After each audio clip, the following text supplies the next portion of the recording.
Good morning. Welcome to our Sunday School. I'm excited to continue our study in the book of Philippians as we continue to look through chapter 2. Over the last few weeks, we've been studying what it means to have a joyful life.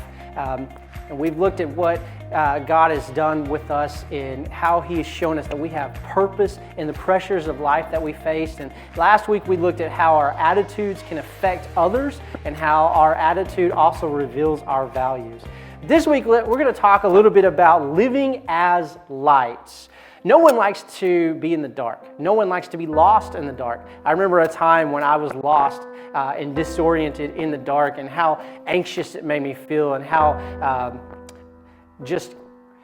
lost I felt when I was in the woods in a place that I was very familiar with. I was very aware of where I was, but the darkness just caused everything to be enhanced. It just caused me to lose sight of actually where I was. And so Paul, as he was writing the book of Philippians, he was writing from the Philippian jail, and he was in the dark, and he was thinking about what it means to live as a light for Christ.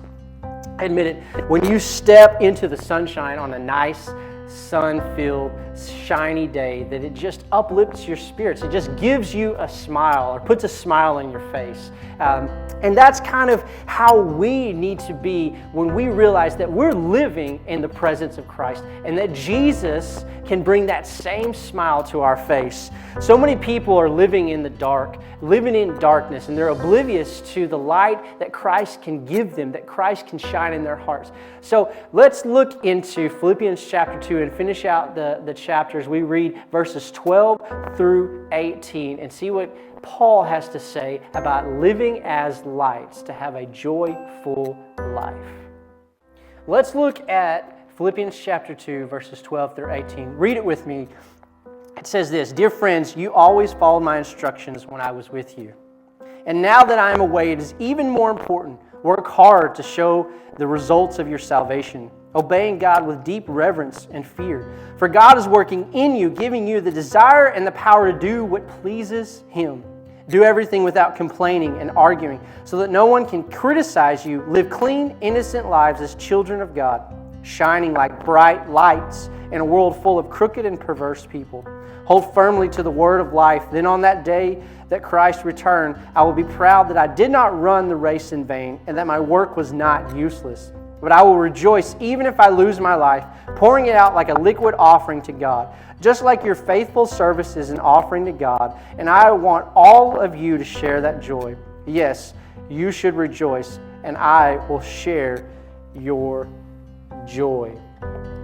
Joy comes from shining our lights to those in the dark. What God is doing in you will shine through you. We look back at verse 12. It says that work hard to show the results of your salvation, obeying God with deep reverence and fear. For God is working in you, giving you the desire and the power to do what pleases Him. After going and discussing how God has a plan and purpose for your life, for the pressures that we face, and that our attitudes reveal our values, we can see that God is working clearly in each of us. When we obey God, we follow His plan. When we follow His plan, God works in us to prepare us for the purpose that He has for us. Working out our own salvation means that we understand the relationship that we have in Christ is a daily ongoing thing, and that we constantly have to discover new areas in which we can draw closer to God and be used by God. And God has that purpose, and it says that He's working in us to give us the desire and the power to do what pleases Him. And that's what brings us the most joy, is when God is doing in us what He is doing in us can shine through us, and we can live as ambassadors for Christ, as we talked about last week. Every one of us are like light bulbs. And let me explain what that means. We are manufactured and created by God. And inside of us, we have the ability and the adaptability to be able to produce light that comes from God. But unless we're plugged into a power source, let me show you right here, we can't shine. A light bulb without a power source is useless. But if you plug that power source, or you plug that light bulb into a power source, it can shine. And that is exactly how we are. God is working in us to produce light, to share our light with others. And if we are not plugged into God, if we do not allow God to work in us, then He can't shine through us. And that is what Paul is trying to get across here, is that God is trying to give you the desire and the power to do what pleases Him. And what pleases God is that you shine for Christ.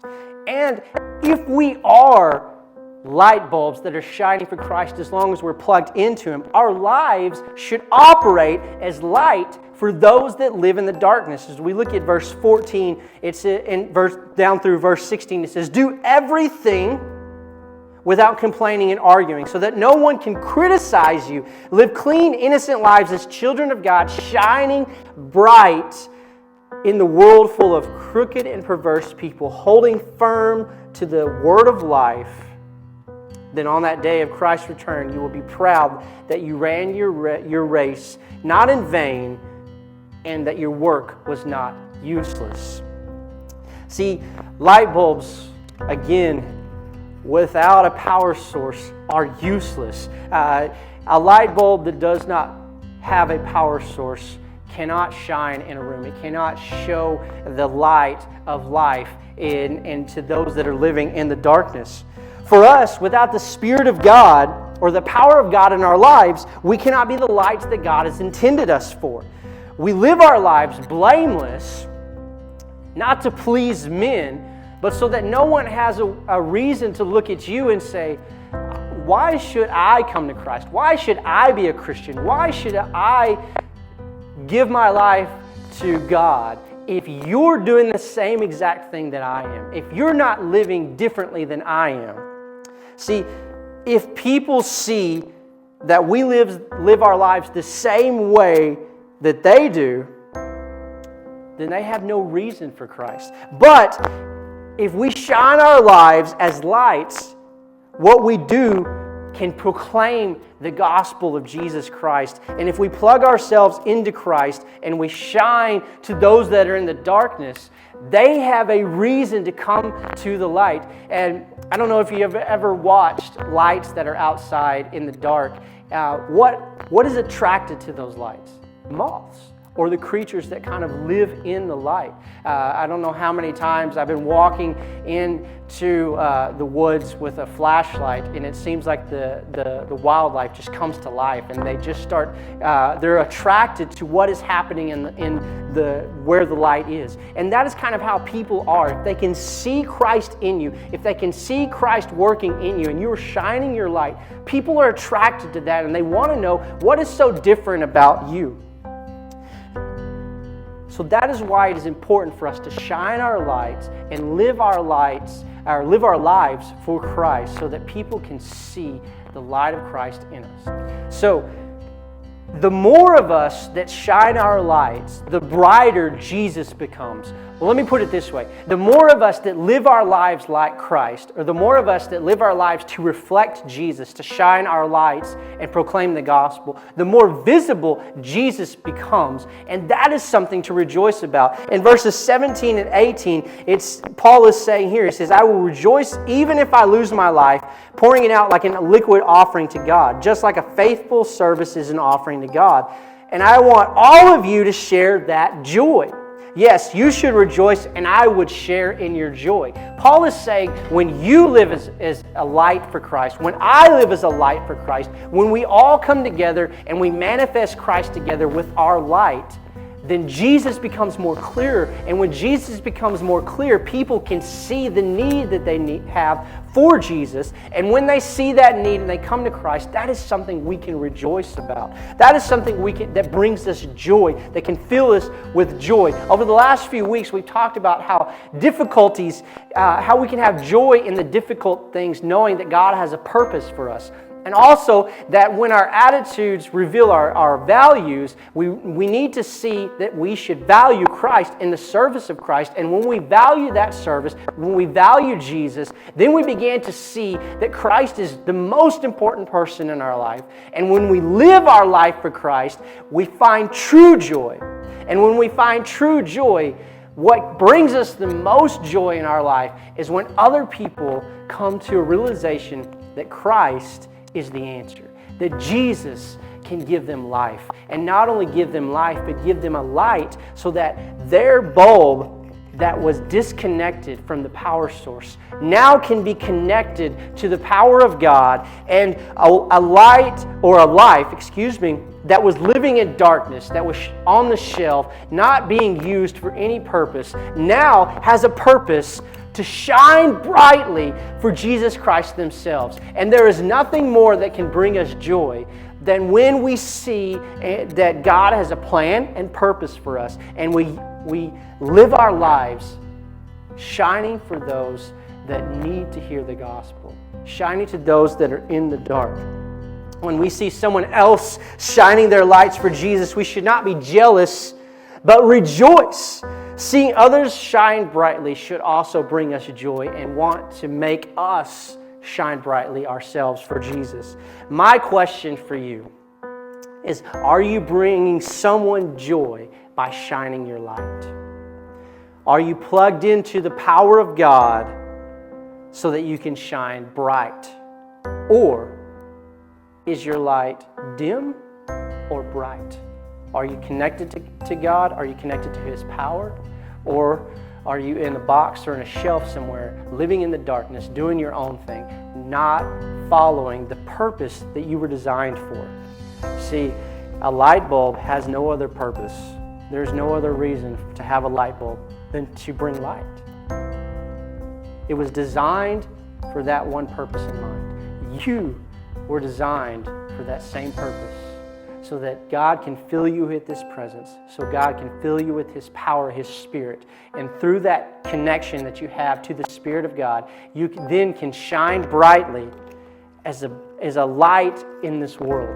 Jesus said, I am the light of the world, and he who lives in me will not live in darkness. In Matthew chapter 5, verses 14 and 16, he looks at his disciples and he looks at us and says, you are the light of the world. And it says, if you hide a light, it can't be used for what its purpose or its intention. But if you have a light, you put it in the middle of the room so everybody can see it. And that is our purpose, and that is the intention that God has placed Jesus in our lives, that God has given us the opportunity to receive Jesus as our Savior so that we can shine brightly, so that others can see that they need Jesus too.